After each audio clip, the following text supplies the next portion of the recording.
Buenas tardes, estimados. Continuamos con las clases de principios básicos de química.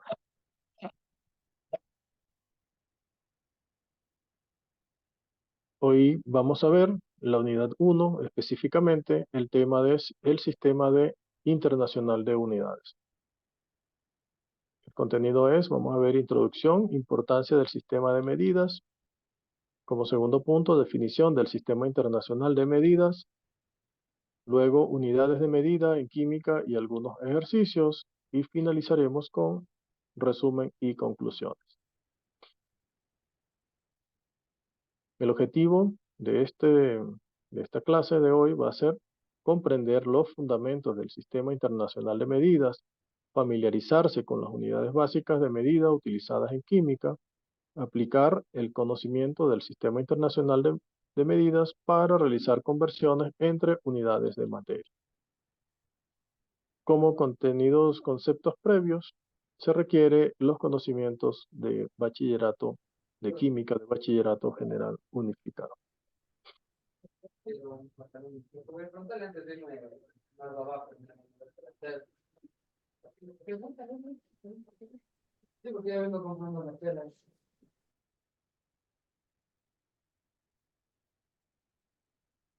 Bien, hablando un poco de la importancia del sistema internacional de medidas,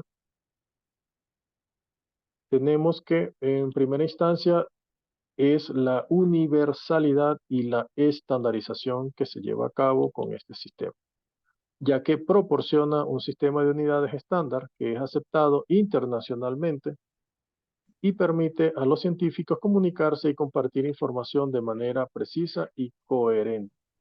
Sí, es Adicionalmente, colombiano. son Lo bueno que la luz y la policía todo. Sí, graban ellos mismos y no suben a la página.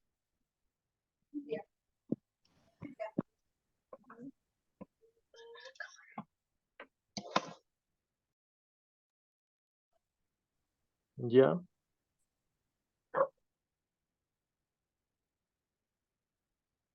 Bien. Adicionalmente, la adopción del sistema internacional garantiza que las mediciones sean comparables, fiables, reproducibles, lo que es esencial para la investigación científica y el avance de la ciencia. Otro aspecto a considerar como importancia del sistema internacional de unidades es la precisión y la exactitud, ¿ok? Ya que esto proporciona un marco de referencia para mediciones que sean precisas y exactas, podamos tener valores que sean reproducibles y esto a su vez garantiza la confiabilidad de los resultados generados en los experimentos. Ya que este sistema internacional de medidas está basado en estándares científicos, tecnológicos sólidos, que por supuesto le da el rigor y la coherencia para que nuestros resultados sean fiables. Adicionalmente, facilita la comunicación y la colaboración, puesto que proporcionan el lenguaje común al expresar y comunicar resultados de mediciones, facilita la comprensión, la colaboración entre equipos. Cuando nosotros hablamos, por ejemplo, de unidades, se habla del metro, no puede ser que alguien esté hablando ahí en pulgada, en pie, todos están hablando, cuando se expresan unos resultados en el sistema internacional de medidas, se está garantizando de que todos los resultados se están transmitiendo en unas mismas situaciones que pueden ser reproducibles en cualquier otra parte del mundo. Así se evita, por supuesto, las barreras lingüísticas y se fomenta la integración de la comunidad científica a nivel global. Entonces, como resumen, podemos decir que el Sistema Internacional de Medidas proporciona un marco estándar de medidas que garantiza la consistencia y precisión en las investigaciones forenses. En el análisis de evidencia física como huellas dactilares, fibras, fluidos corporales y sustancias químicas, hace que el uso de este sistema de unidades sea importante para la recopilación, documentación y presentación de pruebas en los tribunales. Además, Facilita la comunicación y colaboración entre expertos forenses en todo el mundo, asegurando que los resultados del análisis sean comprensibles, comparables en contextos nacionales e internacionales. En resumen, el sistema internacional es importante puesto que garantiza la integridad y la validez de las investigaciones forenses, contribuyendo a la administración efectiva de la justicia.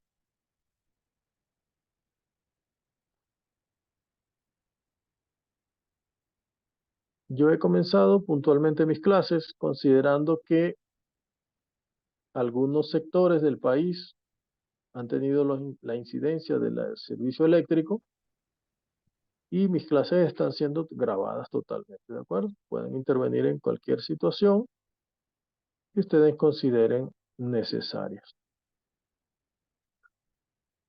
Se tiene entonces con este sistema internacional una gestión adecuada de insumos y recursos, ya que permite realizar mediciones precisas y estandarizadas de factores como la cantidad de reactivos y uso de recursos utilizados en la ciencia forense, cumplimiento de normativas y estándares, ¿ok? Ya que existen regulaciones y estándares establecidos que requieren el uso del sistema internacional en el sector forense. Es importante que estemos familiarizados con este sistema de unidad.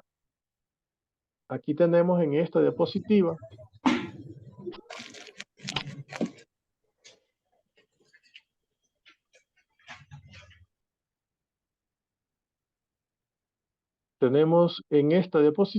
las unidades que comprenden el sistema internacional junto con el símbolo que se emplea correctamente y la magnitud a la que hace referencia.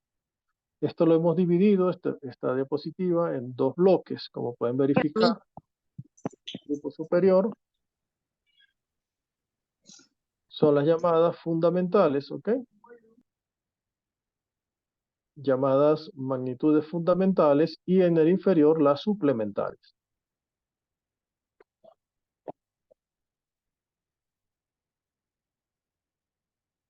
Bien, como el primera magnitud tenemos el metro, ¿ok? El metro se simboliza con la M minúscula, la masa que se expresa en kilogramos, como habíamos dicho en las otras clases, kilogramos, K minúscula, G minúscula, el tiempo en segundos, en una S, nada de sec.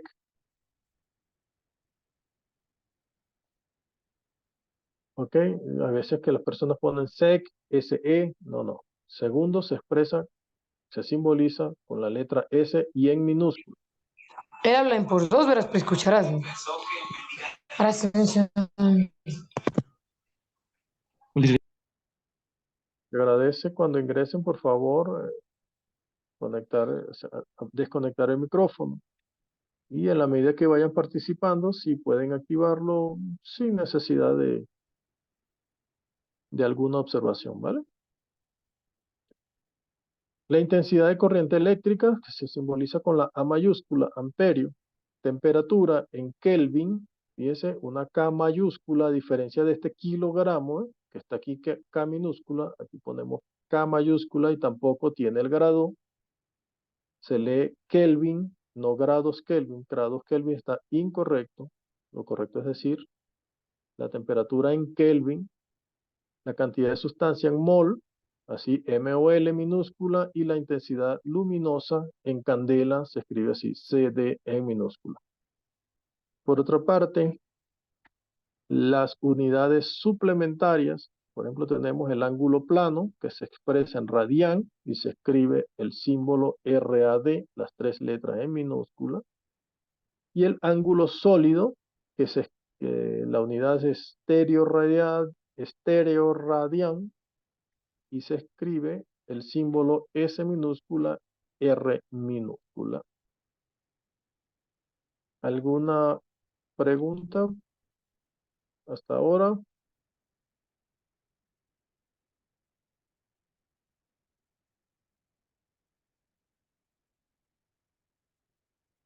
Bien. Igualmente, estas diapositivas están disponibles en la plataforma y está siendo grabada esta sesión. En lo que termine, les subiré a la plataforma de YouTube, les comparto el enlace y ustedes pueden verlo en cualquier momento y compartir con los estudiantes, sus compañeros que no hayan podido ingresar. Bien, aquí vemos entonces, ¿alguien me puede ayudar leyendo esta diapositiva?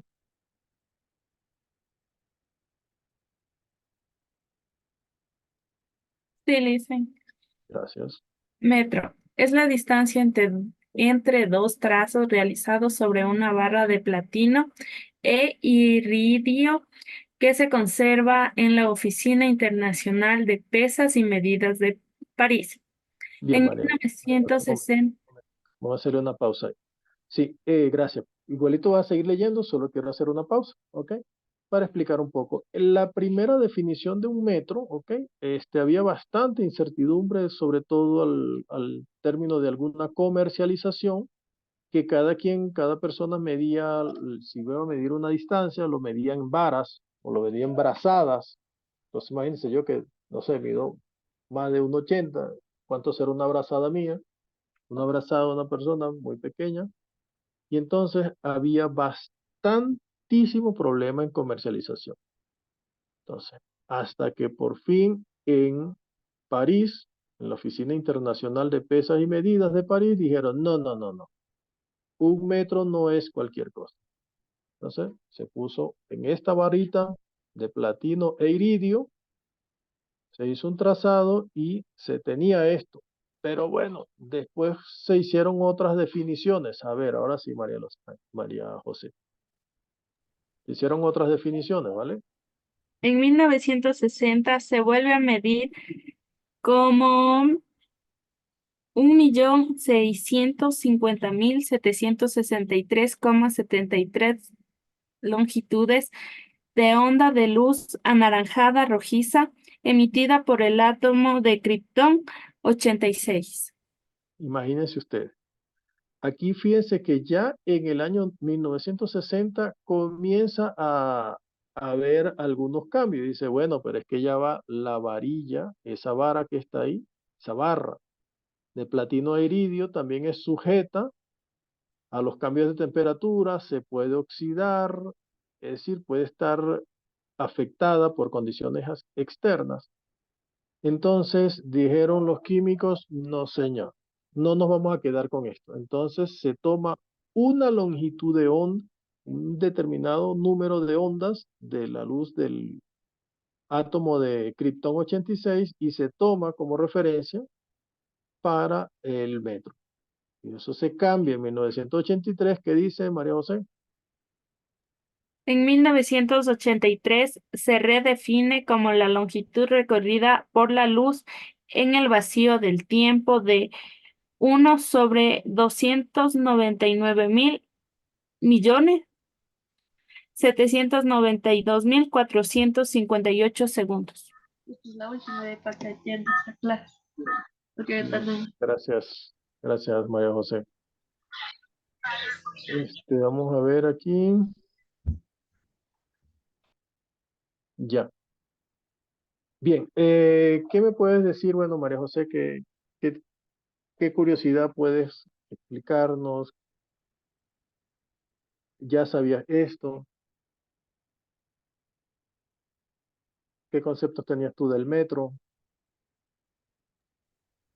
El concepto de metro que yo tenía era que es una unidad de medida, eso, y la verdad del tercer concepto que nos presenta aquí, no, la verdad no sabía que habían hecho eso. Exactamente. A partir de 1983 se redefine lo que es el metro y se establece así. Entonces, en ese sentido, ya esa magnitud pasa a ser determinada de otra manera que no es afectada por las condiciones externas. ¿Ok? Aquí vemos, como les decía, a la izquierda, la fotografía del patrón de metro que se conserva todavía, este es que se conserva en España, ¿ok? En Madrid. Bien, ahora hablemos del kilogramo. ¿Alguien puede ayudarnos? Yo lo hice. Bien. Es la masa de un cilindro de platino e iridio de 39 milímetros de diámetro y 39 milímetros de altura y que se conserva en la Oficina de Pesas y Medidas de París. Es este que está aquí en la izquierda. Bueno, ya lo quité.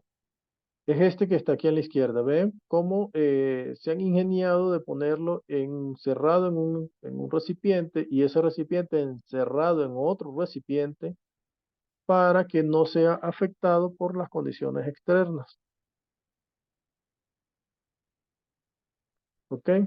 Aquí tenemos más o menos cuánto, ¿verdad? Esto que dice aquí, 30,6, una balanza de precisión con un trozo, me parece que esto es, no me acuerdo qué mineral fue que puse aquí.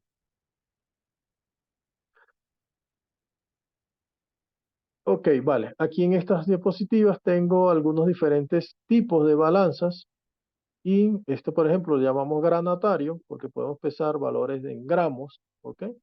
Estas aquí ya podemos poner, esta es una balanza analítica, una balanza de precisión, tiene unas 4 decimales, ¿ok? Fíjense, 49,8715, ¿ok?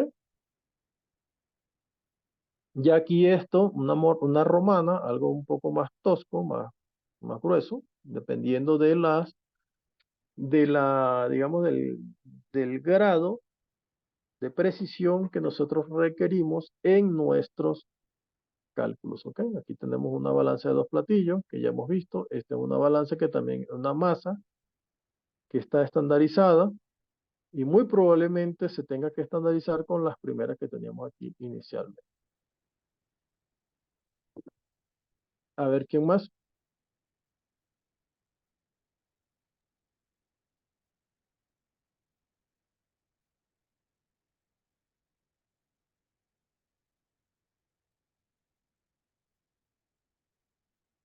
¿Sí me oyen?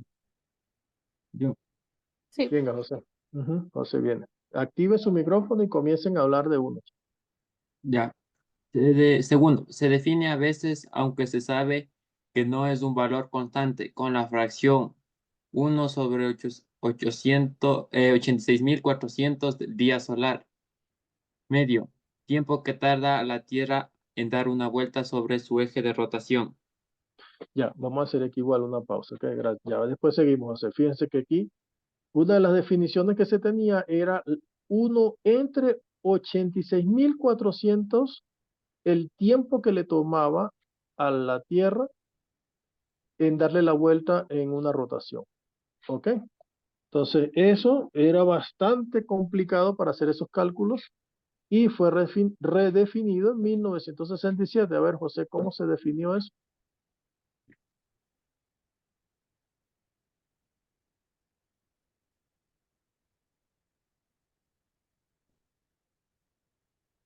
José, Digo, siga. la última definición, en 1967, alude a la frecuencia de resonancia del átomo de cesio, A nueve veces, mil noventa y dos millones 631.770 Hz. Así, Hertz. en la actualidad se define como la duración de 9.192.631.770 periodos de radiación, que corresponde a la transición entre dos niveles energéticos hiperfinos del estado fundamental del átomo de cesio, 133, menos 130. No, sin el negativo. Átomo de cesio 133. Entonces, imagínense, así está definido la duración de un segundo. Fíjense que cada vez los científicos van interesándose en conseguir una propiedad física o química que no sea dependiente de alguna eventualidad externa. ¿Ok? Entonces nosotros utilizamos para medir el tiempo, y en este caso tenemos la imagen de un cronómetro que típicamente se utiliza en los laboratorios. El amperio.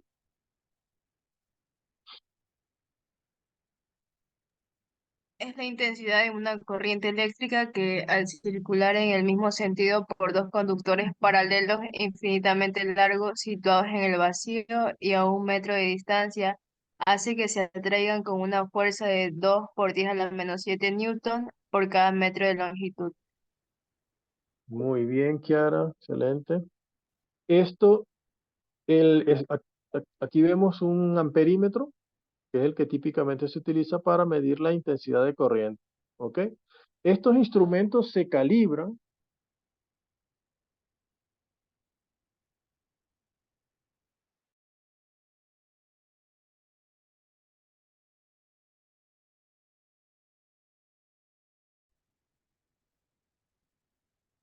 ¿Aló, si me oyen?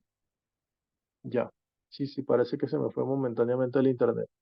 Bien, como les digo, hay empresas que se especializan en la calibración de instrumentos, ¿ok? Entonces, esas son empresas que están certificadas para calibrar determinados tipos de instrumentos. Aquí tenemos un amperímetro que utilizamos para medir el amperio, que es la intensidad de corriente.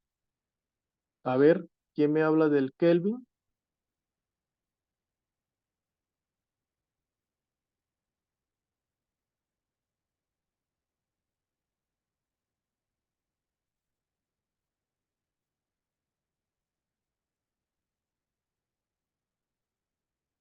¿Quién me habla del Kelvin?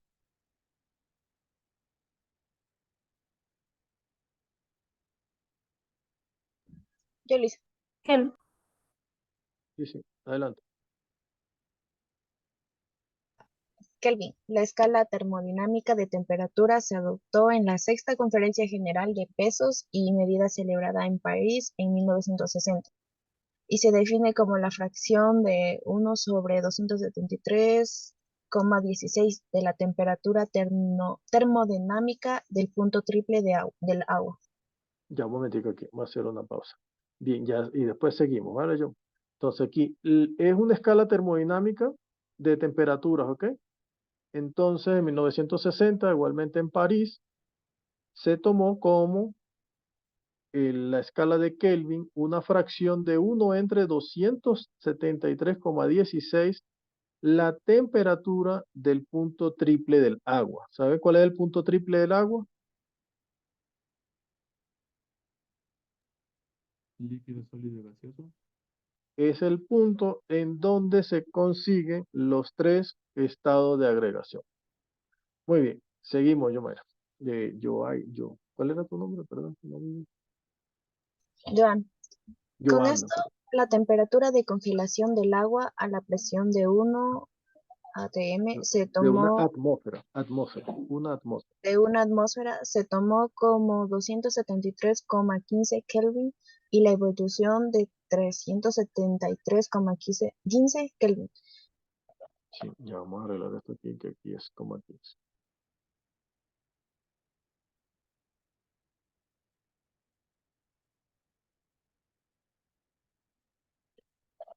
Bien, seguimos, Joana. Por tanto, y al igual que la escala de Celsius, la escala Kelvin tiene 100 divisiones. Cada una de ellas es un Kelvin.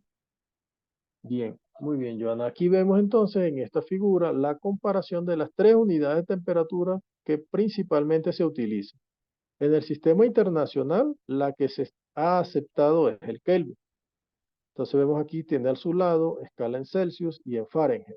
Entonces, una temperatura de 373 Kelvin equivalen a 100 grados centígrados y equivalen a su vez a 212 grados Fahrenheit. ¿Ok? Que es la temperatura de ebullición del agua. A 0 grados centígrados, que sería el punto de congelación del agua, tenemos 273, exactamente 273 Kelvin. Y aquí sería en Fahrenheit 32 grados Fahrenheit. ¿Ok? Siguiente hablamos de la otra unidad que es el mol. ¿Ok?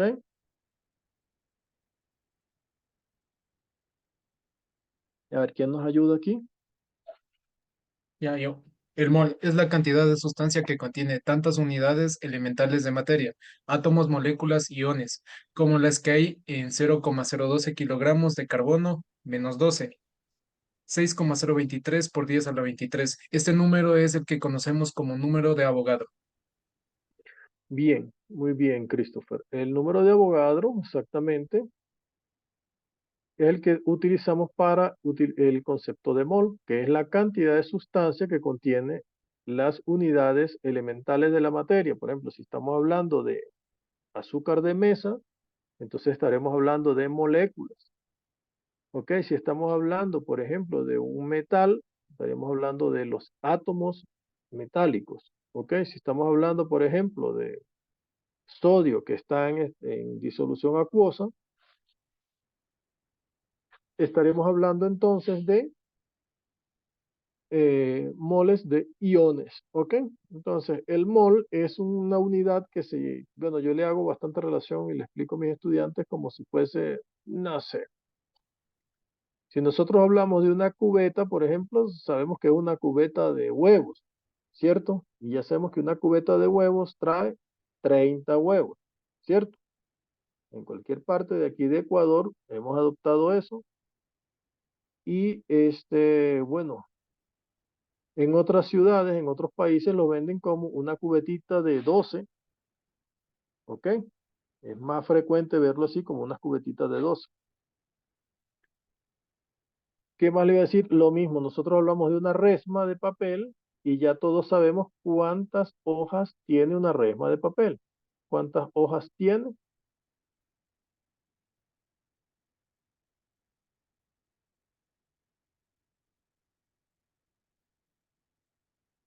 ¿Cuántas hojas tiene una resma de papel? ¿Alguno de ustedes ha comprado una resma de papel?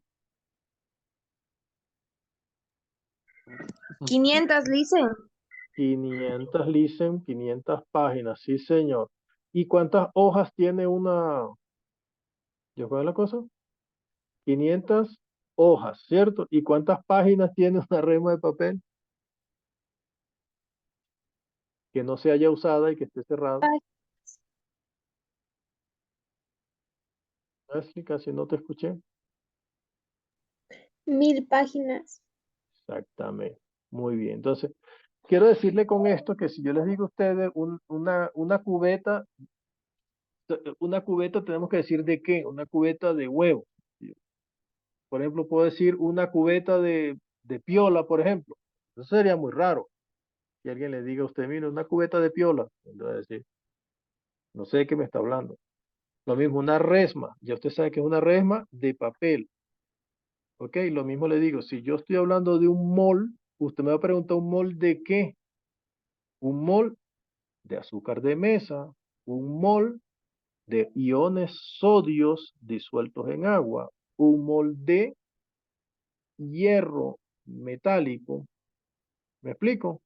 Entonces tenemos que decir un mol de qué, así como decimos una cubeta de huevo, una resma de papel, así, ¿ok? Entonces no podemos dejar en el aire el concepto de mol, como dicen aquí, es la cantidad de sustancia que contiene tantas unidades elementales de materia, aquí tiene que decir si son átomos, si son moléculas, si son iones, como las que hay en 0,012 kilogramos de carbono 12, que equivale a 6,023 por 10 a la 23 unidades de lo que sea. Si estamos hablando de azúcar de mesa, sería 6,023 por 10 a la 23 unidades fórmulas de moléculas de azúcar, ¿ok? O de glucosa, ¿ok? Y aquí abajito, ¿alguien me ayuda? O mismo Christopher quiere ayudarme a leer. ¿Qué dice esto? Lo interesante de esta diapositiva. Ya. La fotografía muestra un mol de diferentes sustancias, agua, fósforo, zinc y dicromato de potasio. Aunque la masa es diferente para cada una de ellas, todas contienen el mismo número de entidades elementales, la misma cantidad de sustancia. Exactamente, ¿ok? Aquí tenemos agua, un mol de agua, tenemos fósforo, un mol de fósforo, de zinc, de dicromato de potasio. Vean que aunque las cantidades, el volumen, mejor dicho, el volumen que observamos de cada una de ellas es diferente, todas tienen la misma cantidad de sustancia. ¿Ok? Muy bien, Cristo.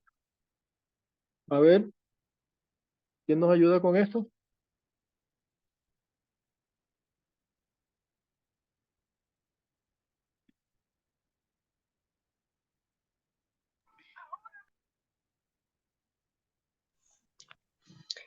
Candela es la intensidad luminosa de una fuente que, en una dirección dada, emite una radiación monocromática de frecuencia 540 por 10 a la 12ª Hz y Hertz. cuya intensidad energética en esa dirección es de 1/683 vatios esteroradian.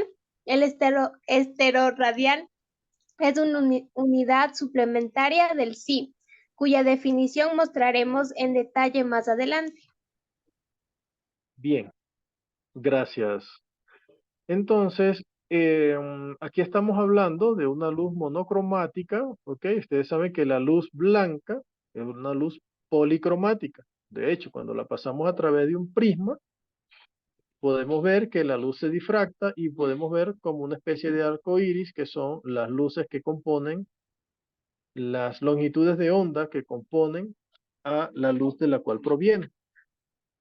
En este caso, aquí tenemos el ejemplo de lo que sería la intensidad luminosa. Nosotros no lo usamos mucho, más los físicos utilizan esta cuestión, ¿ok? Y esto que le costó tanto pronunciar a nuestra compañera, estereoradián, ¿ok? El estereoradián, que hasta a mí mismo me cuesta, es una unidad suplementaria del sistema internacional, aquí está en mayúscula, sistema internacional, que se va a definir en esta diapositiva que sigue. Primero vamos a definir el radián y después el estereoradián. ¿Quién nos ayuda con esto? Yo lo sé. Radián. Es la medida de un ángulo plano central, comprendido entre dos radios que abarcan un arco de longitud igual al radio con el que ha sido trazada la circunferencia. Observa que, de acuerdo con la definición de radián, si el radio de la circunferencia es r, la longitud del arco es s, que abarca un radián al ser igual del primero. Bien. Bien, ¿alguna observación? ¿Alguien quiere hacer un comentario?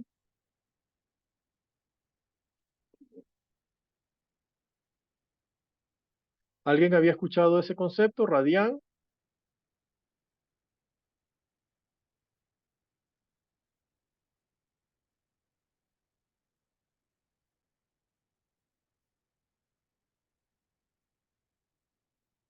Básicamente, aquí te dice que es la medida de un ángulo plano central comprendido entre dos radios que abarca un arco de longitud igual al radio el que se ha trazado la circunferencia. Es decir, que si yo tengo un radio R, aquí que está coloreado en rojo, ¿ok? Yo comienzo con esta línea aquí abajo, ¿ok?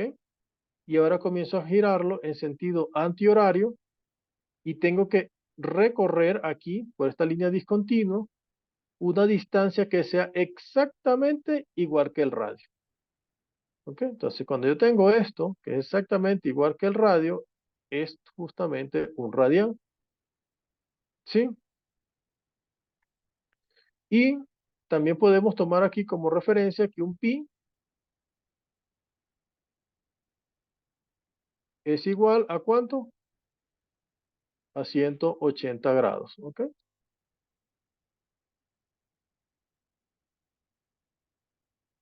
¿Ok?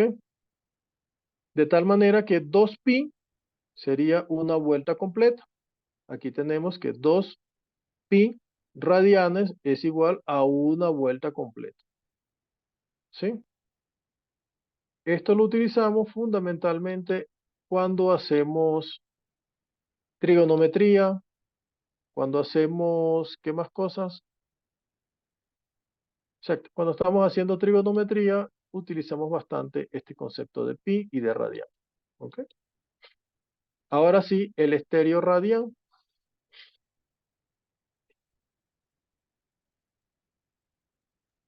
Yo les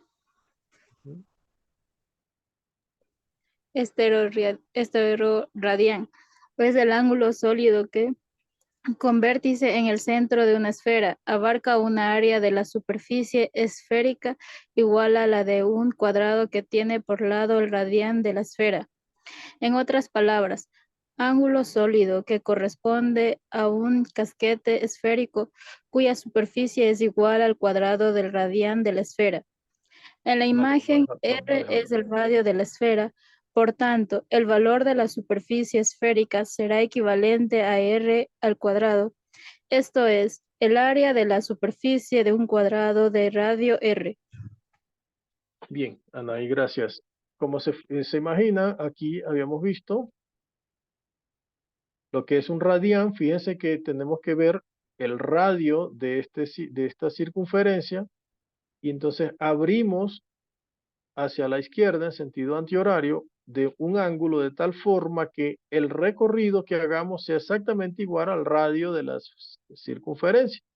Ahora, el estéreo radián, como ya aquí pasamos a 3 dimensiones, antes teníamos 2 dimensiones y el radián tenía una dimensión. Ahora pasamos a 3 dimensiones, el estéreo radián tiene 2 dimensiones. Fíjense que aquí tenía el R cuadrado. El R cuadrado, como te dice, este es el ángulo sólido que corresponde a este casquete esférico que corresponde justamente al cuadrado del radio de la esfera.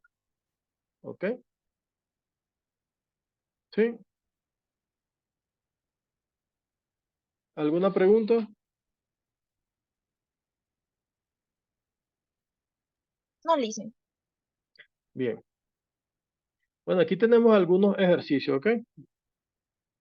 A ver, este ejercicio, ¿quién nos puede ayudar leyendo? Normalmente el cuerpo humano soporta temperaturas de 151 grados Fahrenheit, solo durante breves periodos sin que ocurra daño permanente en el cerebro y otros órganos vitales. ¿Cuál es la temperatura en grados Celsius? Bien, muy bien, María. ¿Cómo hacemos para convertir entonces de grados Fahrenheit hasta grados Celsius? ¿Se acuerdan de la fórmula?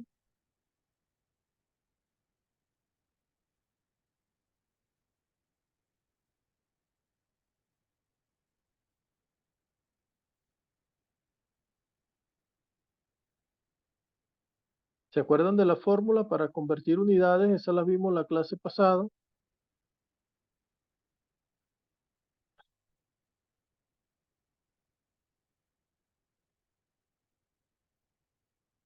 Bien. Para ello utilizamos esta fórmula. Pilas. Grados centígrados sería igual, aquí ponemos entre paréntesis, grado Fahrenheit menos 32 sobre 1,8. Con esto hacemos el cálculo. Grado Fahrenheit es 105. Ok, entonces me va a quedar 105 grados Fahrenheit menos 32, lo divido entre 1,8. ¿Cuánto da esa cuenta? 87.22. Ajá. Aquí viene muy bien. Vamos a tomar ese valor aquí. 87.22. Primero vamos a saludar a nuestra compañera que ha tenido el atrevimiento de intervenir en clase. 87, ¿cómo me dijo? ¿Así? 22. 22. Ya, ahora viene esto que grados centígrados. Ahora Sí. fíjense, aquí viene en nuestro sentido común. En nuestro sentido común, el mío, por ejemplo, lo primero es decir, algo no está correcto. ¿Por qué? Veamos el enunciado. Una cuestión, lo primero para resolver todos los problemas. El contexto del problema, generamos un esquema de solución, aplicamos algunas fórmulas, obtenemos resultados y esos resultados luego verificamos que cumplan los criterios que teníamos inicialmente. Me está hablando que la temperatura que soporta el cuerpo humano sin dañarse es 105 Fahrenheit. ¿Usted cree que una persona que esté a 87 grados está cocinando? Si ya se cocinó. Ya está cocinado. Ya está cocinadísimo. Ok, vamos a ver, algo pasó aquí. Volvamos a sacar esta cuenta. Pues 105 menos 32 sería, ¿qué? Como 73. 73 entre 1,8. Así coloquemos el de 40,55. Ajá, 40,5. Aquí es donde nosotros tenemos que ponernos pilas. 40,55. Así sí te creo, porque más de 80 grados, posible. Bien, esto de general para todos, ¿ok? Damos un resultado, nos mosqueamos, vamos a ver, ¿será que lo hicimos bien? Por si acaso, voy a sacar las cuentas, ¿vale? 40,55 grados centígrados, ¿vale? ¿Alguna preguntilla aquí? Profe, muy buenas tardes. Gisela Buenas Molinero tardes. Lezama. Mi pregunta sería la temperatura grados Celsius para convertirlos. A ver, tenemos Fahrenheit -32. Eso ya es como quien dice una fórmula estándar, ¿no es cierto? Para conversión. Correcto. Ya, eso nomás era, Alice. Gracias. Sí, en las diapositivas que vimos la clase pasada les puse full fórmulas para pasar de centígrados a Fahrenheit, de Fahrenheit a centígrados, de Kelvin a centígrados, de Kelvin a Fahrenheit, así, 6 fórmulas, ¿ok? Ya despejadito. Entonces aquí estamos un poco usándolo. A ver este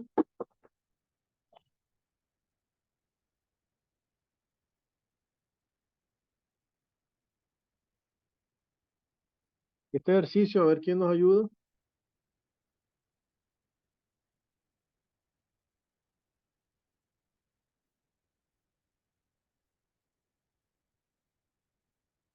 ¿Alguien se anima? Anotando, profe, ahorita para resolver. Yo leo. Ok, vaya. José lee y ustedes pilas ahí con su cuaderno y su lápiz, vayan ahí su calculadora para hacer las cuentas, ¿ok? El etilenglicol es un compuesto orgánico líquido que se usa como anticongelante en radiadores de automóviles. Ebulle a 211,5 grados centígrados y congela a -13 grados centígrados. Calcule estas temperaturas en grados Fahrenheit. Bien, gracias, José. Ustedes que están estudiando criminalística, el etilenglicol se ha detectado que han utilizado en algunos eventos poco éticos, ¿ok?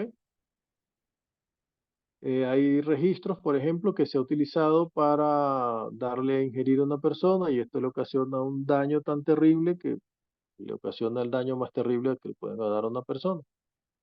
Entonces, pendiente con esto, nosotros en clase, por ejemplo, de química, siempre damos a conocer cuando los estudiantes van al laboratorio una partecita que llamamos toxicología. Ustedes seguramente van a llamar toxicología forense cuando estén viendo su próxima materia que se va a llamar química forense. ¿Ok? Entonces, estar pendiente con todos estos compuestos, estos reactivos. Se utiliza, si bien es cierto, como anticongelante, pero también se ha utilizado en algunos siniestros. ¿Ok? Pueden investigar ustedes, ahí se los dejo. Entonces me está diciendo que bulle a 211,5 grados centígrados y congela a -13 grados centígrados. ¿Cuáles serían su equivalente en esta temperatura en Fahrenheit? 412,7 para la que embulle y 8,6 para la que congela grados Fahrenheit. Vamos a ver, Gisela. Sacamos aquí, hacemos la cuenta al revés. Ahora, grados Fahrenheit va a ser igual a grados centígrados por 1,8 más 32. Tiene sentido que nos dé un número más alto de 211. Entonces hacemos la cuenta aquí, sería 215 por 1,8 más 32. Y lo mismo sería -13 por 1,8 más 32. Sería la de ebullición, 412,7 Fahrenheit. Y la de congelación, 8,6 Fahrenheit. Muy bien, Gisela. ¿Alguna pregunta hasta aquí?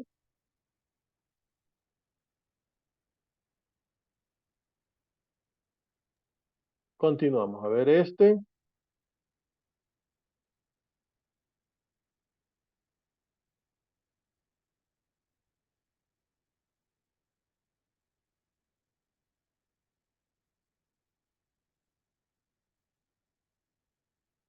¿Alguien me ayuda con este ejercicio?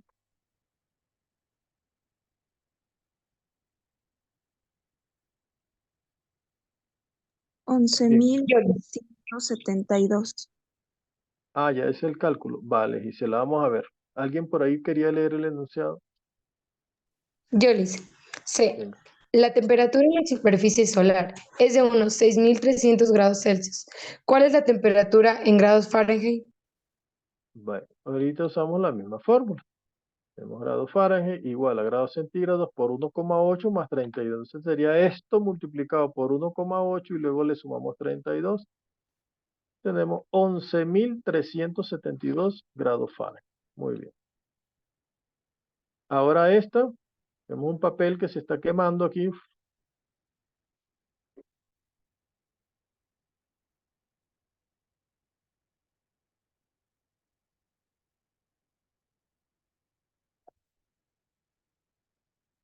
¿Alguien me ayuda leyendo esto? ¿O van sacando las cuentas? Tenemos aquí, la temperatura de ignición del papel es de 451 Fahrenheit. ¿Cuál sería esta temperatura en Kelvin? Para eso utilizamos esta fórmula, que sería los Kelvin van a ser igual a los grados Fahrenheit más 459,67 dividido entre 1,8.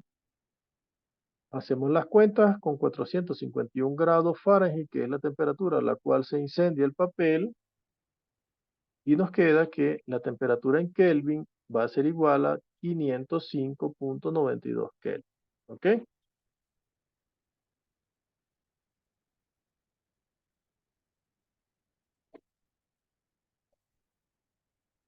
Bueno, vamos a ver este que tengo aquí de unos fertilizantes. Dice medición de fertilizantes en gramos por hectárea. Entonces se recomienda aplicar 100 kilogramos de fertilizante por hectárea y se tiene una parcela de 2 hectáreas. ¿Cuántos kilogramos de fertilizantes se van a necesitar? Entonces aquí tenemos 200. el doble, exactamente. Pero fíjense que ya aquí comienzo a utilizar esta ecuación que ya nosotros hemos utilizado hace un rato, ¿cierto? Hace algún tiempo. Fíjense que estoy multiplicando por un número. Por esto aquí tengo que una hectárea necesita 100 kilogramos. Entonces yo tengo que poner esto de tal manera de que una hectárea se simplifica con una hectárea. El 2 multiplica al 100 y me queda en las unidades que me corresponden, que son 200 kilogramos. ¿Vale? Este factor de conversión lo vamos a estar usando constantemente en todo el curso. ¿Ok?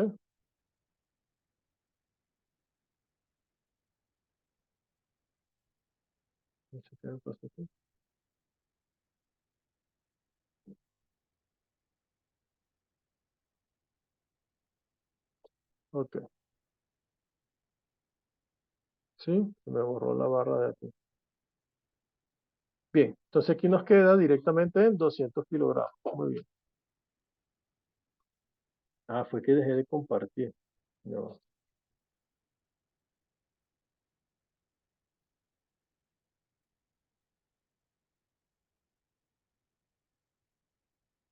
Bien. ¿Ok? ¿Hasta aquí alguna pregunta? Buenas tardes. ¿Alguna pregunta hasta aquí?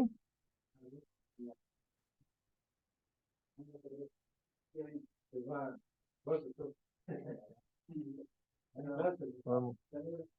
Bien, seguimos. Aquí bueno, el cálculo del riego en litros por metro cuadrado. Aquí se recomienda aplicar 5 litros de agua por metro cuadrado y se tiene una superficie de 500 metros cuadrados. ¿Cuántos litros de agua se necesitan? Hago la cuenta, lo mismo. Agua está en litros y tengo que 500, lo mismo. 500 metros cuadrados tengo por un metro cuadrado necesita 5 litros. Aquí metros cuadrados con metros cuadrados se simplifica y la unidad que me queda correspondiente es el litro. ¿Ok? 2.500 litros.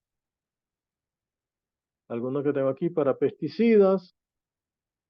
Se dice que la dosis de pesticida en mililitros por litro de agua se recomienda aplicar una dosis de 2 mililitros de pesticida por litro de agua y se desea preparar 100 litros de solución. Lo mismo, hacemos el factor de conversión. Tenemos que 2 mililitros de pesticida por cada litro de agua. Entonces aquí tengo los 100 litros por, sabemos que 1 litro de solución necesita 2 mililitros de pesticida. Se simplifica aquí 1 litro de solución con litro de solución. Me queda 100 por 2, 200 mililitros de pesticida. Tengo aquí uno para sembrar plantas. Ahora, este ejercicio, me parece que con este ya finalizamos esta parte. Este ejercicio, ¿quién me puede decir?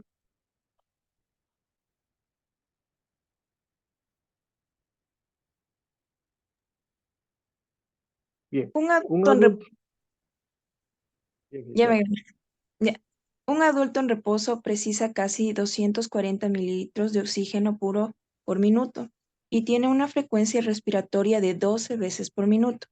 Si el aire inhalado contiene 20% de oxígeno en volumen y el exhalado 16%, ¿cuál es el volumen de aire por respiración? Suponga que el volumen del aire inhalado es igual al aire exhalado. Muy bien, Gisela. Vemos aquí entonces que tenemos un planteamiento. Estos cálculos sí que están un poquito más complejos que los que habíamos hecho inicialmente, ¿cierto? Entonces aquí tenemos volumen de oxígeno, dice que está respirando 240 mililitros por minuto a un ritmo de 12 respiraciones por minuto. Vean aquí, minutos con minutos se simplifica y me queda 240 entre 12. El volumen de oxígeno me va a quedar mililitros por respiración. ¿Cuánto es 240 entre 12? 20. 20, muy bien. Entonces me va a quedar 20 y respeto las unidades. ¿Ve? Mililitros de oxígeno por respiración. ¿Vale? Con este número sabemos que aquí me está diciendo, suponga que el volumen de aire que inhalamos es igual al que exhalamos, porque si no pareceríamos un globo. ¿Ok? Entonces se supone que el volumen, vamos a tener ahí un balance. Aquí entra a 20% de oxígeno con esa pureza, que es lo que está establecido que ya se sabe que es el contenido de oxígeno en el aire, ¿ok? Perdón, cercano al 21%, pero bueno, aquí pusieron 20 para hacer los cálculos redondos. ¿Y sale a qué concentración? A 16%. Como sabemos que el volumen que entra es igual que el que sale, yo puedo decir cuánto porcentaje de oxígeno se está quedando aquí en su cuerpo humano. ¿Qué porcentaje de oxígeno se está quedando en el cuerpo humano?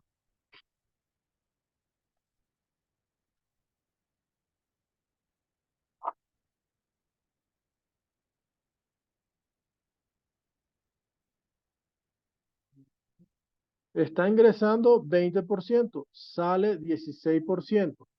¿En dónde se quedó esa diferencia? Muy bien, Yailin. Muy bien. Se ha quedado en el organismo 4%, ¿cierto? Se ha absorbido en el organismo 4%. Ahora, como ya sabemos que el porcentaje del volumen de oxígeno va a ser igual al volumen de oxígeno entre el volumen de aire por 100, despejo el volumen de aire de aquí. Como ya tengo el volumen y el porcentaje, tengo este volumen que es 4%, y digo, este es 4% y este volumen es 20 por mililitro, 20 mililitros por respiración, me va a quedar así. Esta Bien, cuenta 500 mililitros por respiración. Muy bien. Aproximadamente nosotros estamos respirando unos 500 mililitros cada vez que estamos respirando. Y si se ponen a ver, hacemos el cálculo. Y sí es bastante aproximado esto. ¿Ok? 500 mililitros de aire por cada respiración. Con eso, suponiendo que el aire ingresa 20%, sale 16%, nos quedamos con un 4% que utilizamos para nuestras acciones vitales. Ahora creo que con este sí finalizamos. ¿Alguien me ayuda con este o sigo yo? Yo. Adelante, José. Volumen de 1 mililitro de agua de mar contiene casi 4 por 10 a la menos 12 gramos de AU. Oro. Oro. El volumen total de agua en los océanos es de 1,5 por 10 a la 21 litros, sería verdad. Ujú. Calcule la cantidad total de oro en gramos que existente en el agua de mar y su valor total en dólares. Suponga que el oro tiene el precio de $948 por onza. Si hay tanto oro en el mar, ¿por qué nadie se ha enriquecido al obtenerlo del océano? Muy bien. A ver.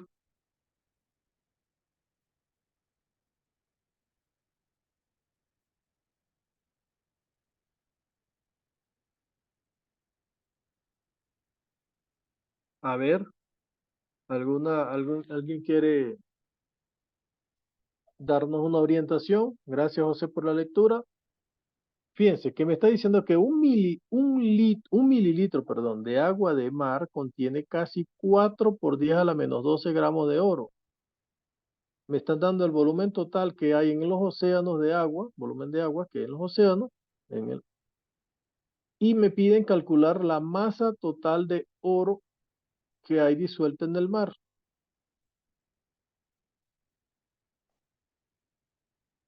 ¿Alguien sabe cómo hacerlo? ¿O empezamos aquí a hacerlo yo? Listen, quizás el 1,0 mililitros toca transformarlo a litros para poder hacer una equivalencia entre el 1,5 por 10 a la 21. Sería esa la primera acción que deberíamos de tomar, transformar para que las vales. Ok, entonces aquí tenemos esto 1,5 por 10 a la 21 litros, que es el agua de los océanos. Y utilizando esto que nos está diciendo Gisela, tenemos. Ya, creo que todavía no está ese cálculo aquí. Aquí tengo 1,5 por 10 a la 21 litros, que tiene esta cantidad de... Ah, no, sí, aquí está, aquí lo tengo. Esta conversión que nos dice Gisela, aquí ya yo lo tengo, mira, ¿ves? 1 mililitro me queda aquí, ¿por qué? Tengo 1,5 por 10 a la 21 litros por, ya yo sé que en 1 mililitro hay 4 por 10 a la menos 12 gramos, y este mililitro, ahora yo digo que 1000 mililitros equivale a 1 litro. Entonces, mililitros se va con mililitros, litros se va con litros, y me queda la única unidad es gramos de oro. ¿Cuánto me da esta cuenta? 1,5 por 10 a la 21 por 4 por 10 a la menos 12 multiplicado por 1000. Profe, disculpe una pregunta. Aquí en los 1000 mililitros también tenemos que transformarle en notación científica, sería 1 por 10 a la 3 para No hace poder falta. hacer la multiplicación. Si lo puedes hacer así, sí, pero la idea es resolver toda esa cuenta. Si a ti se te hace más fácil así mentalmente hacerlo, sí, este sería 1 por 10 a la menos 3. Digo, no por 10 a la 3, a la 3 mililitros. Entonces te va a quedar 10 a la 3 más 10 a la menos 12 más 21 y después multiplicas todo eso. Pero bueno, a ver, ¿cuánto da este número? 6.000. 6000, me parece muy poquito. Quedaría 6 por 10. 6 por 10 a la 12. Exacto. 6 por 10 a la 12 gramos, ¿ok? De oro hay en el océano. ¿Ustedes saben cuánto es esto? Pero a mí me están diciendo en onzas. Vamos a ver en dólares cuánto es esto. Ok, yo tengo los gramos.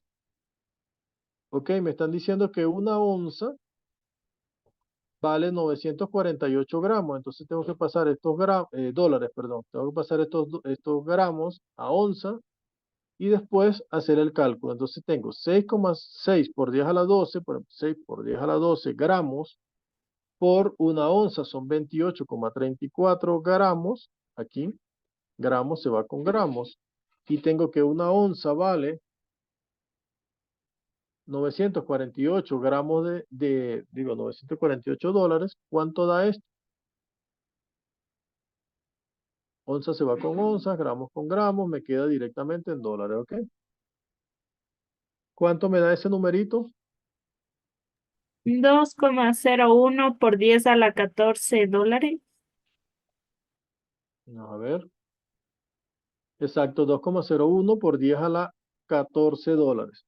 ¿Ese número que será grande, será pequeño? Es muy grande. Grande. Muy grande. De hecho, por aquí en otras diapositivas, bueno, aquí mismo lo puse, ¿ves? Esto sería este numerito así, con todos estos ceros. ¿Ok? Y lo pueden tomar de tarea para que ustedes vean cuánto significa esto, el Producto Interno, cuánto sería esto con respecto al Producto Interno Bruto de, por ejemplo, de Ecuador. ¿Ok?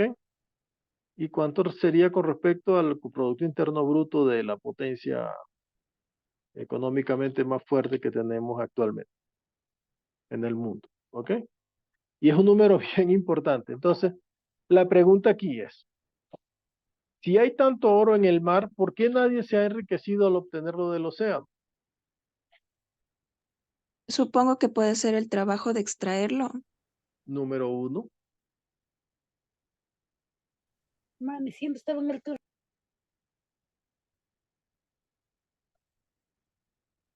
Por supuesto, como nos dice Gisela, lo primerito, el trabajo para extraerlo. Y segundo, ¿qué se les ocurre? Muy probablemente tengamos un terrible daño ecológico, ¿cierto? Dejaríamos los océanos sin agua, con todas las implicaciones que tiene. ¿De acuerdo? Entonces yo no creo que a alguien se le haya ocurrido la idea y se haya puesto a extraerlo del el oro del mar. Es más fácil extraerlo de las rocas, exactamente. Bien, hasta aquí les tengo la clase de hoy por todos estos problemas que hemos tenido de electricidad. Para hoy vamos a ver todo lo que es el Sistema Internacional de Unidades y a partir de la clase de mañana terminamos esta diapositiva que es todo lo que es el átomo y la teoría atómica. ¿Ok? Vamos a estar hablando de todo esto. ¿Alguna pregunta hasta ahora?